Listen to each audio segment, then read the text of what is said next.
dirais, de mes mentors il y a longtemps, lorsque j'étais un tout jeune avocat, me disait, vous savez Hugues, ce métier, c'est un marathon, ce n'est pas un 100 mètres. Voilà.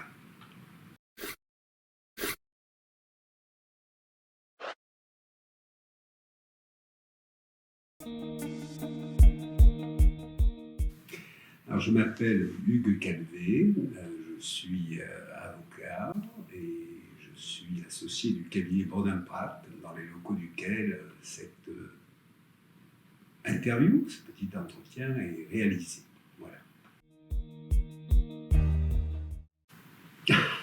Quel étudiant j'étais.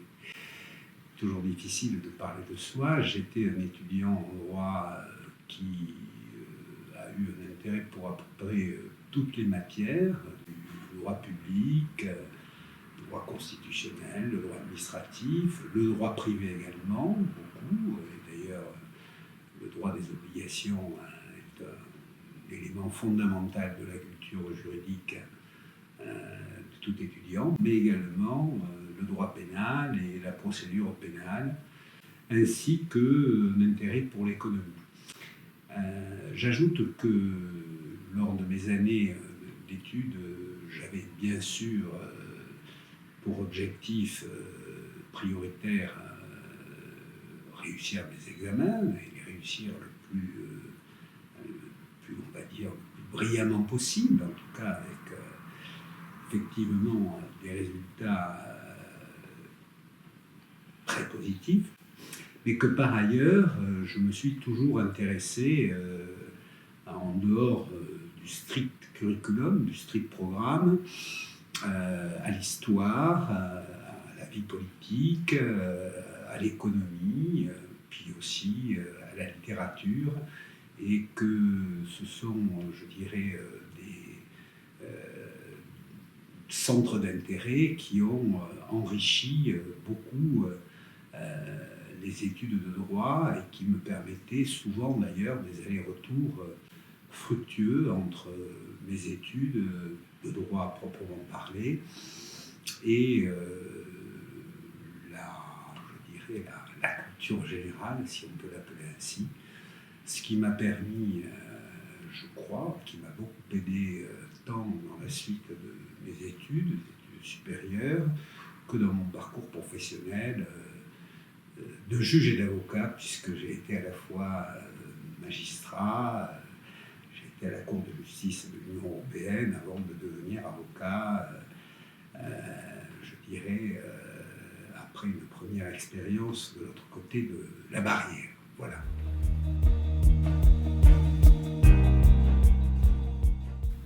Alors, c'est très simple. J'ai toujours voulu être avocat depuis que j'étais tout petit. J'ai toujours eu une passion pour ce métier. Pourquoi, je n'en sais rien, mais je pense que depuis l'âge de 6 ou 7 ans, je voulais être avocat. C'était le métier qui me passionnait. Alors, les raisons pour lesquelles j'ai été magistrat sont des raisons assez simples qui relèvent un petit peu de la nécessité. Nous étions dans notre temps, j'avais terminé mes études très jeune, et à l'époque, il n'y avait pas de grand cabinet d'avocats qui permettait à des étudiants, je dirais, de gagner leur vie correctement. Et donc, je me suis dirigé un petit peu par nécessité dans un premier temps. Il fallait que je gagne ma vie vers le concours de la magistrature, qui était en réalité pour moi un choix un peu imposé par la nécessité de vivre. Mais j'avais toujours présent dans ma tête de devenir avocat à terme. C'est toujours été mon objectif bien précis. Et d'autre part, d'ailleurs, auparavant, d'avoir une expérience qui était pour moi dans ma tête une expérience à l'étranger et qui a été en réalité une expérience comme référendaire à la Cour de justice de l'Union européenne, où j'ai découvert vraiment dans un endroit privilégié pour avoir eu le privilège de travailler dans les grandes affaires, où j'ai découvert le droit de la concurrence européen. Et après 5 ans à la Cour de justice de l'Union européenne, j'ai entamé, je dirais, une deuxième carrière d'avocat, mais c'était, je dirais encore une fois, depuis toujours mon objectif. Pourquoi? Vous savez, les considérations de chacun, je dirais que j'ai un tempérament qui, d'abord, me pousse à défendre plus qu'à accuser et plus qu'à juger. Et il y a au fond de moi la conviction que dans une démocratie qui fonctionne, le rôle de l'avocat est quand même le dernier rempart des libertés, et c'est une fonction que j'ai toujours considérée comme étant la plus à même d'exploiter mon tempérament, peut-être mes quelques qualités et ma volonté.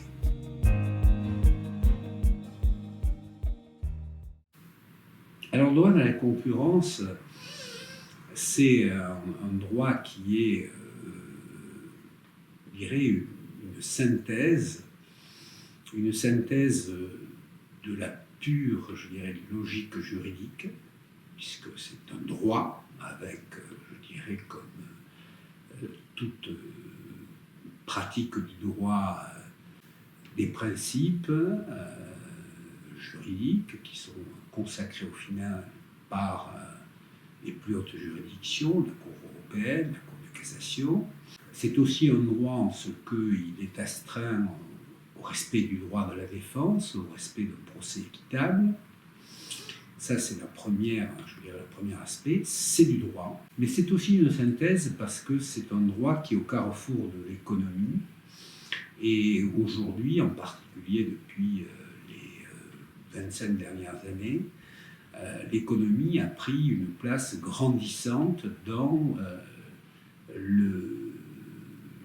la pratique du droit de la concurrence. Aujourd'hui, il est très difficile de faire du droit de la concurrence sans avoir un intérêt d'abord pour l'économie, une compréhension des mécanismes économiques élémentaires, parfois des mécanismes un peu compliqués, ce qui nous amène d'ailleurs à travailler avec des économistes, mais ce qui nécessite que dans nos écritures, dans nos plaidoiries, nous ayons une bonne connaissance, une familiarité avec les concepts de l'économie.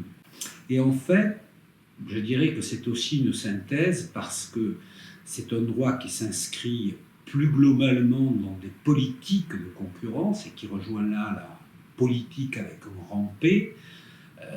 Vous avez actuellement, par exemple, un débat qui déborde de loin la sphère du pur droit de la concurrence et des spécialistes du droit de la concurrence, qui est un débat double, un débat par exemple sur le rôle de ce qu'on appelle le big tech, qui est un débat qui aujourd'hui a dépassé la sphère des spécialistes du droit de la concurrence pour rentrer dans le débat public, le débat politique.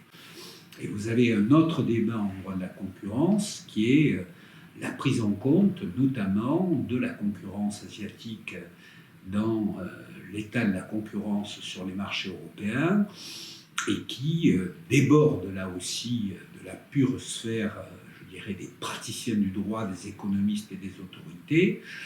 Pourquoi ? Parce que la question fondamentale est de savoir si la puissance industrielle grandissante et potentiellement colossale, notamment de l'industrie chinoise, justifierait de rapprochements entre de très grandes entreprises européennes à même de lutter sur les marchés mondiaux.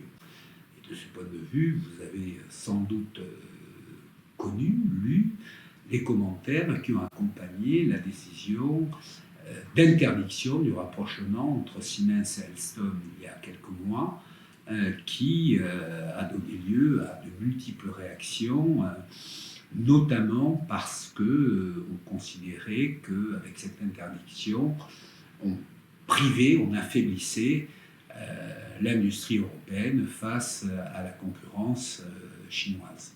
Voilà, donc droit de la concurrence, c'est un droit de synthèse entre le droit, l'économie et la politique, et c'est ce qui le rend, je dirais, particulièrement fascinant lorsque l'on a un intérêt pour ces différents domaines, et il y a un lieu de synthèse.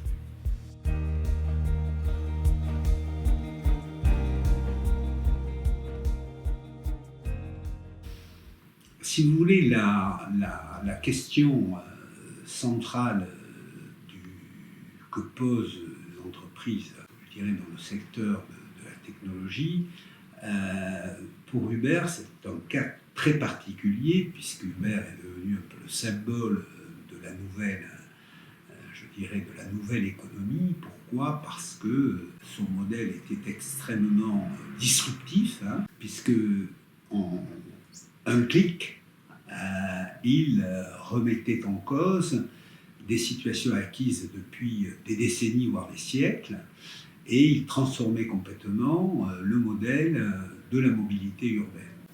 Donc, quand vous êtes confronté à, je dirais, les résistances que développent évidemment les positions historiques, que vous êtes en même temps plébiscité par le consommateur, ce qui a été quand même la raison pour laquelle Uber a jeté un tel défi je dirais, aux opérateurs traditionnels.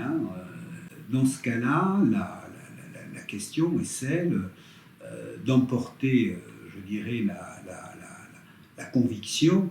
Et contrairement, par exemple, à ce que on dit souvent, Uber n'a jamais multiplié les procédures juridiques. Nous avons, dans le cas d'Uber, été soumis à un véritable harcèlement de la part des opérateurs établis, et nos défenses, qu'elles soient devant les tribunaux, devant le Conseil constitutionnel, devant la Cour de justice de l'Union européenne, ont toujours été je dirais, des postures non pas d'agressivité juridique, mais des postures où nous nous sommes efforcés en réalité de convaincre les juridictions, quelles qu'elles soient, de ce que la concurrence était préservée, améliorée, renforcée au bénéfice du consommateur par l'arrivée d'Uber. Et d'ailleurs, vous noterez que l'arrivée d'Uber, avec son application, a transformé de façon générale le paysage de la mobilité urbaine. Et je dirais que la satisfaction des consommateurs peut être constatée tous les jours par l'usage banalisé quelques années après des applications de mobilité urbaine dans tous les domaines.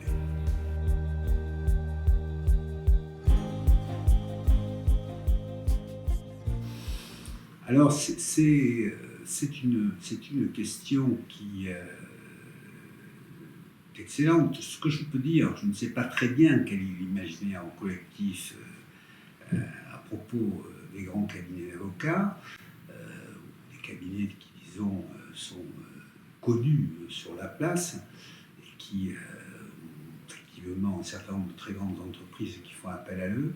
Le rôle d'un avocat, c'est un rôle très complet. Pourquoi ? Parce que vous n'avez pas simplement, je dirais, à occuper la partie visible de l'iceberg pour le public en général, c'est-à-dire plaider. Ça, c'est effectivement quelque chose que l'on fait, mais qui, d'une part, suppose un énorme travail de préparation auparavant, un travail en main cachée, c'est-à-dire beaucoup d'écriture, beaucoup de réflexion sur les arguments, la stratégie. Donc il y a déjà tout un travail, je dirais, de réflexion, bien évidemment en étroite concertation avec les clients. Et un travail, je dirais, de dossier, qui est un travail tout à fait considérable et qui n'est pas perceptible, je dirais, pour le public. Et puis, il y a, lorsque vous êtes associé d'un grand cabinet comme ici, un travail qui consiste à, je dirais, d'abord rester cultivé. Hein. Le droit de la concurrence est un droit qui évolue beaucoup. Donc, il y a la nécessité permanente je dirais, de rester informé, de comprendre les décisions nouvelles, les orientations nouvelles, les possibilités de rupture des autorités de concurrence, bien évidemment se tenir extrêmement au courant de façon régulière et précise des évolutions de la jurisprudence pour pouvoir apporter à vos clients leur service. Le troisième volet, c'est que la profession d'avocat est une profession qui n'est pas du tout concentrée. Hein. On est dans une situation de concurrence très importante avec nos confrères.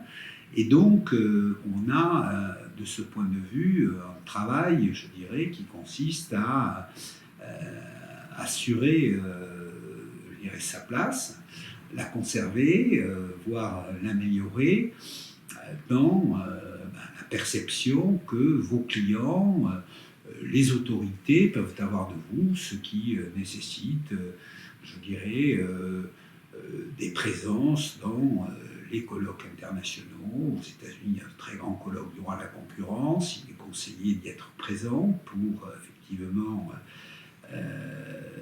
donner, je dirais, à l'activité de votre cabinet une représentation internationale suffisante, tant auprès de vos confrères qu'au point de vue effectivement de vos clients et des autorités. La deuxième chose qui est aussi peut-être différente de la perception que l'on en a, c'est que le travail de l'avocat aujourd'hui n'est plus un travail, ou n'est pas du tout un travail de soliste.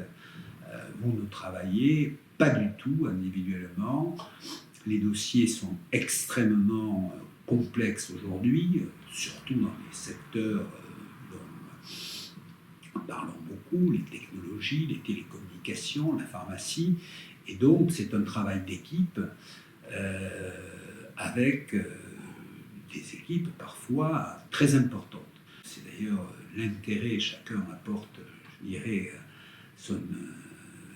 sa pierre à l'édifice, son input dans les dossiers en fonction de je dirais, de sa propre expérience. Mais c'est aussi un travail, je pense que c'est quelque chose qui est extrêmement important à avoir à l'esprit pour des étudiants, qui est un travail dans lequel on peut prendre des responsabilités très rapidement si on en a la volonté et la capacité. Donc, prendre des responsabilités, ça veut dire très concrètement participer dès le début de dossier aux réunions avec les clients, ça veut dire être l'interlocuteur de clients pour le suivi du dossier, ça veut dire également savoir être réactif par rapport à la demande des clients, le suivi de la procédure et avoir dans son rôle une vision d'ensemble du dossier. Voilà, je dirais, les caractéristiques qui me semblent importantes par rapport à la perception que l'on pourrait avoir de l'avocat, qui est quelqu'un qui débarque dans un dossier à un moment donné pour faire, je dirais, une belle plaidoirie. Bien sûr, on veut faire des belles plaidoiries, mais tout ça repose sur un travail en main cachée important et un travail d'équipe extrêmement nourri.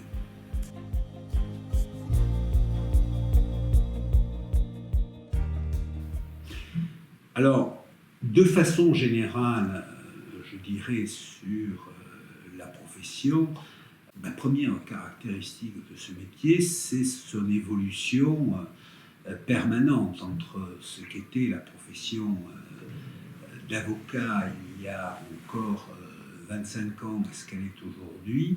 Il y a eu beaucoup d'évolutions très importantes. Alors, sous l'effet de plusieurs facteurs. D'abord, la complexité des dossiers. Ça, c'est un premier point. Les dossiers sont aujourd'hui beaucoup plus compliqués, beaucoup plus complexes aussi. Ils supposent le maniement, l'analyse de beaucoup plus de données qu'avant. Ça, c'est le premier point. Donc, je dirais, la complexité des dossiers s'est accrue.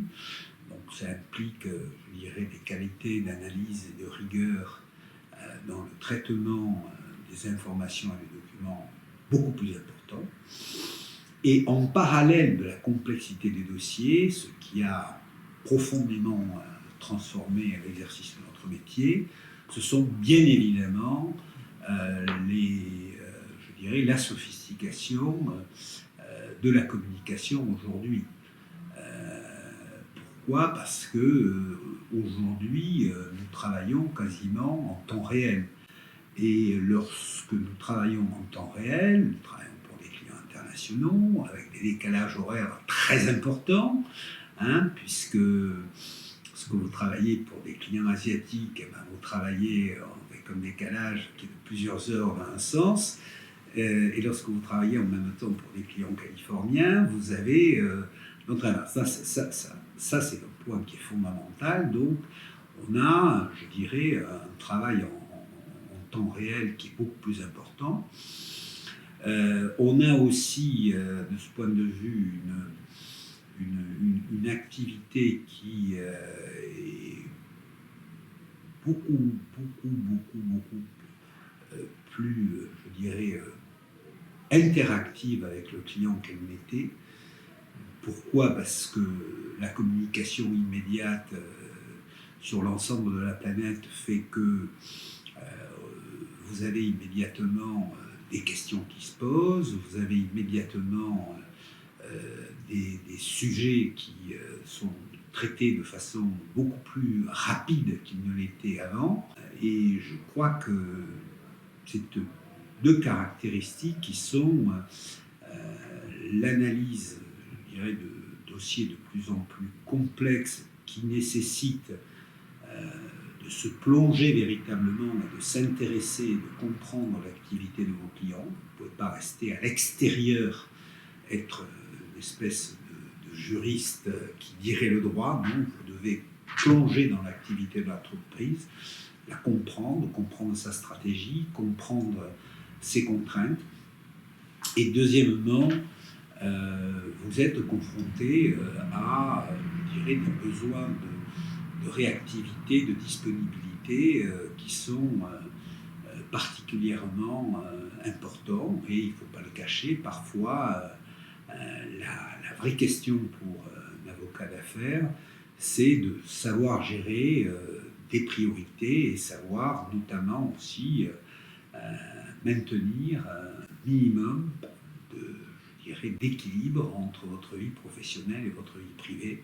C'est vrai dès le début d'ailleurs de ces études, quel que soit l'engagement que l'on a dans ces études, il faut se ménager du temps en dehors du travail. Et l'un de mes mentors il y a longtemps, lorsque j'étais un tout jeune avocat, me disait, vous savez Hugues, ce métier c'est un marathon, ce n'est pas un 100 mètres. Voilà.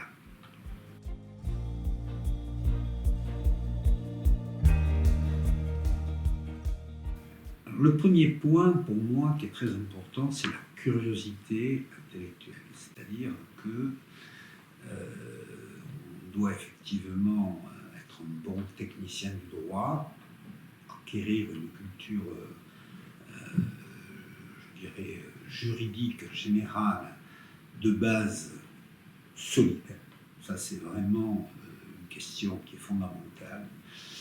Et notamment dans ce qui est, notamment en droit des affaires, le droit des obligations. Bien souvent, vous retombez sur vos pieds parce que vous avez une bonne culture générale du droit.